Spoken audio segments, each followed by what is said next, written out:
I see through your motives. You marry for money. Spare me your absurdities. Isn't it glaringly obvious? Someone like you, a struggling single mother. That's why, even after your husband's demise, you linger on. You're truly a daily eyesore. Mia, at 35, endures Emma's snide remarks. Orphaned at a young age, raised by her single mother, Mia's upbringing wasn't lavish. Her mother's unwavering dedication kept them afloat, though not affluent. Despite the financial strain, Mia never felt deprived. She intended to work after high school, reluctant to burden her hardworking mother with college expenses. However, her mother, determined to see Mia pursue her dreams, insisted on funding her education. Overwhelmed by her mother's sacrifice, Mia took on part-time work to contribute. Eventually, she graduated debt-free and secured a job at a prestigious trading company. Driven by her desire to ease her mother's burdens, Mia excelled, climbing the corporate ladder swiftly. Within 5 years, she attained the position of administrative assistant, enabling her to pamper her mother and fulfill her dreams. 2 years later, Mia's dedication was rewarded with a promotion to executive assistant, where she met and fell in love with Ethan, the president's son. Congratulations, Mia. May you find happiness. Thank you for everything. Mia's heartfelt gratitude brought tears to her mother's eyes, radiating joy. However, their bliss was fleeting. Just 2 years into marriage, tragedy struck as Ethan suddenly passed away. Shocked and speechless, Mia struggled to comprehend the abrupt loss. The grief mirrored by Benjamin, the bereaved father, compounded her pain. Amidst their mourning, one person remained unaffected, Emma. Living together post-marriage, Mia couldn't ignore Emma's indifference. Emma, unrelated to Ethan by blood, had entered Benjamin's life when Ethan was just a child, seeking companionship after his wife's death. No need to worry, Mia. Everything Ethan owned is mine anyway. Lighten up, it was just a jest. A little levity in these somber times could do us all good. But alas, your hopes of inheriting our wealth have vanished. Never did I expect such audacity from you. Marrying a man like Ethan solely for love? Unbelievable. Cease your baseless accusations.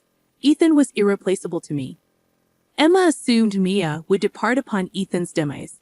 Yet Maya remained, witnessing Benjamin's stoic facade crumble beneath the weight of his grief. She couldn't bear to abandon him to Emma's callousness. Their home, brimming with memories of Ethan, became her sanctuary. Mia's bond with Ethan was profound, his absence a palpable ache. Ethan once confided in Mia, describing Emma as more of a roommate than a mother. Emma's facade shattered in Ethan's absence, revealing her true nature. Mia chose to stay, honoring Ethan's memory and supporting Benjamin through his anguish. Despite Emma's disdain, Maya remained steadfast, unwilling to relinquish the home she shared with Ethan, where their love lingered in every corner. I'm counting on you to look after Ethan, Ethan's father would say. Of course, Ethan is dear to me too. Knowing you're here for him allows me to focus on my work, Emma would reply with a smile. Don't worry about a thing. Give your best at work, Ethan's father reassured her. Thank you. Have a good day. But as soon as the door closed behind him, Emma's smile faded. Ah, finally, he's gone. Now where should I go today? Perhaps I'll invite a friend to the movies, she mused. You're heading out again? Mia would inquire. Yes, any objections? Emma retorted. Oh no, just remember not to bother your father unnecessarily. He's working hard for you. If you raise concerns, he'll worry and won't be able to concentrate. Just quietly study at home, Maya reminded her. That was our daily routine, yet it didn't seem to trouble Ethan much once he got accustomed to it. In fact, he found solace in not being overly scrutinized. As a child, he viewed Emma as a chameleon. I don't really mind. I see her as Dad's wife, not my mom, Benjamin expressed. He was grateful to Emma for stepping in when he was young, allowing his father to focus on work. Benjamin inherited the company from his step-grandfather and demonstrated a natural talent for running it. As soon as he assumed control, the company flourished. Managing 5 businesses with annual revenues in the high hundreds of millions kept Benjamin relentlessly busy. My husband recounted how Benjamin barely had time to relax at home when he was a child. Witnessing his father's exhaustion, my husband refrained from burdening him with trivial matters like Emma's behavior. He felt adequately cared for and kept his concerns about Emma to himself. He was easygoing, never the typical heir to a vast empire. Were you ever upset about it? Nah, not really. As long as she was home, Dad was at ease, able to focus on work. We never went hungry, and there were always snacks. I see, my husband chuckled. I admired that about him. They weren't unkind to me. They just weren't overly doting. Emma would throw sarcastic remarks my way occasionally, but I brushed them off as typical in-law banter. Besides, she kept busy with theater outings, shopping, and dining with friends. Since I was occupied with work, our paths seldom crossed, and her remarks didn't bother me much. If my husband didn't find Emma's spending problematic, I saw no reason to raise the issue. Yet Emma's lavish expenditures, contrasting with my frugal upbringing, unsettled me. It seemed wasteful. But without Benjamin or my husband expressing concern, I kept my thoughts to myself. However, after my husband's passing, Emma's carefree shopping and lack of grief for Ethan intensified my discomfort. Emma, please support Benjamin. Despite his facade, he's truly lonely, I urged. Why should I heed your words? Are you plotting to snatch our inheritance? Emma retorted. I've never entertained such thoughts. Well, Ethan's gone. Why don't you leave too? I'm staying. Benjamin said I'm welcome as long as I need. Emma shot me an annoyed glance but said no more. Perhaps relieved I wasn't a threat to Benjamin's wealth. Yet, as years passed, Emma's irritation with my presence grew evident. Her barbed remarks stung deeper. I questioned if it was right to remain where my husband was absent. Maybe returning to my single mother was best. Enduring Emma's sarcasm felt unbearable. My mother turned 60 this year, marking 3 years since my husband's passing. Contemplating my future, Benjamin's collapse changed everything. Although the company remained stable due to his prepared successors, Emma's demeanor shifted noticeably. That man got what he deserved. He's been miserly lately. What do you mean by stingy? Emma inquired. Our credit card limit got reduced, and our living expenses have been trimmed. Is the company facing difficulties? I responded. I doubt it. Remember last year you missed our husband's 3rd anniversary ceremony because of a hangover from a wild night out. Benjamin, who rarely checked on your spending, caught wind of it through the credit card bill. Missing our son's memorial was a breaking point for him, I explained. In his anger, Benjamin decided to restrict your spending. Despite that, you still receive enough for a comfortable life. Benjamin mentioned the company's troubles, attributing them to your absence. Don't act clueless. You're aware too. All because we lost our son. How does that justify jeopardizing the company? I added. No, I genuinely didn't know. But he claims, despite his condition, he's going to rest at home and live a long life. He's been telling everyone that the doctor said he could live to 100, I shared. That's reassuring, Emma commented. It's not. If he lives that long needing care, it won't be a laughing matter, I retorted. Emma's flared nostrils hinted at an impending outburst against Benjamin. Her derogatory remarks about him left a bitter taste. Who did she think had been funding her extravagant lifestyle? Even if Benjamin's company faced troubles, she could at least offer support, I thought. Then Emma dropped an unexpected bombshell. So I've decided to divorce him. Excuse me? Consider it. The company might be facing trouble. What if we end up in debt? It's prudent to settle the property and leave before we're penniless. Are you planning to abandon Benjamin when he needs assistance? I can't handle caring for a bedridden old man with no funds left. I intend to secure what I can before his will is depleted and bid farewell. Is that clear? Emma's calculated words, delivered with a hint of triumph, filled me with revulsion. However, just a week after our conversation, Benjamin's health took a drastic turn, leading to his swift demise. He's gone too, just 3 years after my husband. It felt like the world plunged into darkness. Benjamin's voice echoed that of my husband's. Sometimes conversing with him felt like speaking to my husband. Losing the ability to converse with him, to hear his voice, was unbearable. Oh dear, he's departed to the afterlife. What impeccable timing. There are still assets left, correct? His company hasn't collapsed yet. Perhaps he passed before accruing debt on my behalf. It serves as a reminder of how callous you sound, Emma, to be pleased despite Benjamin's recent passing. Oh, you've noticed. Unfortunately for you, there's no inheritance coming your way. I have preferred Benjamin's presence over any inheritance. Spare me the moral high ground. Now you're just putting on a show, trying to impress others, aren't you? Even if you asked, there wouldn't be a penny to spare. Despite Benjamin's demise, it seemed Emma's mind remained fixated on money. How could she be so devoid of compassion? Contemplating this, my sympathy for Benjamin deepened, further exacerbating my grief. In that case, you needn't bother attending the funeral. What? Are strangers prohibited from attending? I understand. That's the situation. Emma appeared detached from reality, but I saw no necessity in enlightening her. Are you certain? Absolutely. With him gone. As his spouse, I'm in charge.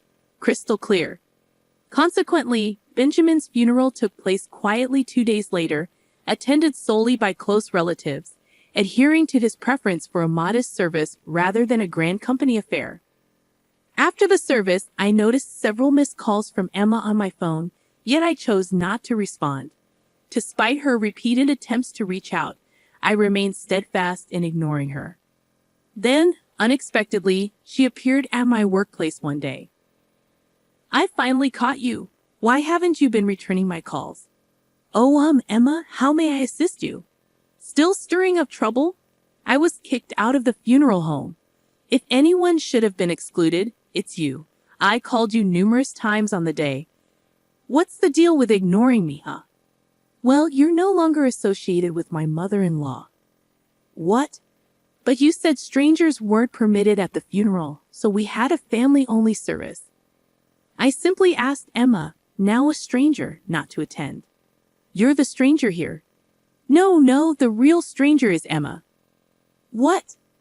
When Benjamin fell ill and faced the prospect of being bedridden, Emma served him divorce papers. She seemed to believe that because Benjamin was hospitalized, he had departed to heaven without finalizing the divorce. However, those papers, Benjamin had entrusted me to submit. So, in name and in reality, Emma is a stranger to us now. Benjamin confided a lot in me back then. Apparently, he informed Emma about the company's precarious situation and the looming possibility of debt. He suggested a more modest lifestyle for just the two of them. Emma's response was cold. Then it's probably best to split before you're overwhelmed by debt. A month after that conversation, Benjamin collapsed. Even upon regaining consciousness, he knew his health was dire. He confessed to Emma that he might have to relinquish control of the company and rely on her for care. As expected, Emma proposed a divorce. She likely sought to secure assets before his demise.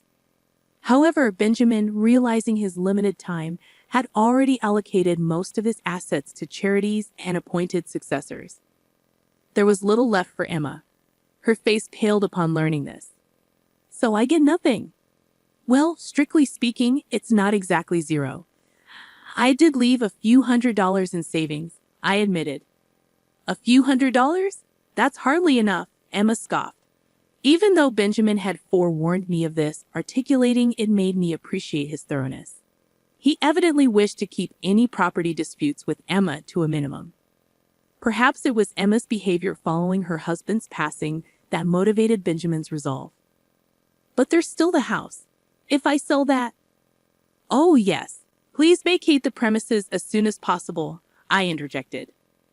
I'm staying with Mom for now, but I intend to return eventually, Emma asserted.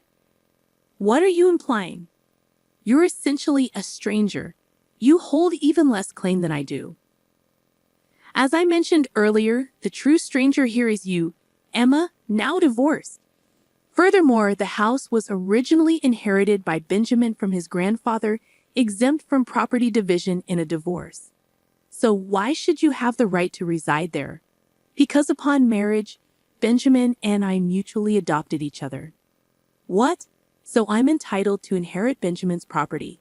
He left me that house, Emma exclaimed. It's rather incredulous, isn't it?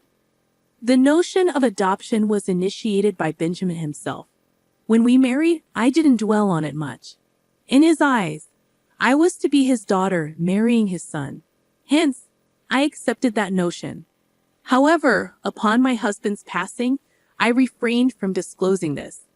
I feared Emma would misconstrue it as an attempt to seize the family fortune. I have tasks to attend to. Would you kindly depart? I requested. I informed Emma that any communication should go through our respective legal representatives. I've sought counsel from our company's legal team, I continued. I had security escort Emma out of our company premises. I explicitly barred her from returning. Despite her resistance, she complied when I threatened to involve law enforcement. She made several attempts to contact me thereafter, all of which I ignored, I recounted. Her relentless pursuit of our wealth only resulted in a deluge of complaints to our lawyer. Our company's financial standing was robust, which baffled Emma. She argued that bankruptcy should yield assets to divide. However, the company had transitioned to a new owner before Benjamin's demise, rendering it beyond his possession. Consequently, Emma had no claim. The family's properties had already been allocated in the divorce prior to Benjamin's death. Our lawyer patiently explained Emma's lack of entitlement. Frustrated, our lawyer divulged Emma's persistent attempts. Misguided in her belief of inheriting, Emma had amassed debt on her credit card, now struggling to repay it. She worked multiple jobs from dawn till dusk to meet her financial obligations. Yet her fiscal woes were not my concern, I emphasized. Emma was a decade younger than Benjamin, marrying him at 25 and now at 55. Their nearly 30-year marriage entitled her to survivor benefits from Benjamin's Social Security contributions, even after their divorce. However, eligibility hinged on her turning 60, still 5 years away. Additionally, she needed to file for a pension division within 2 years of their divorce. I doubted Emma's awareness of these stipulations, nor did I feel inclined to enlighten her. Her welfare was neither my concern nor my responsibility, I stated firmly. And so, I reside in the home once shared with my mother, Benjamin, and my husband. Days passed tranquilly. Memories of my husband and Benjamin evoke both smiles and tears. Yet, recalling their warmth spurs me to embrace each day with a smile, I concluded.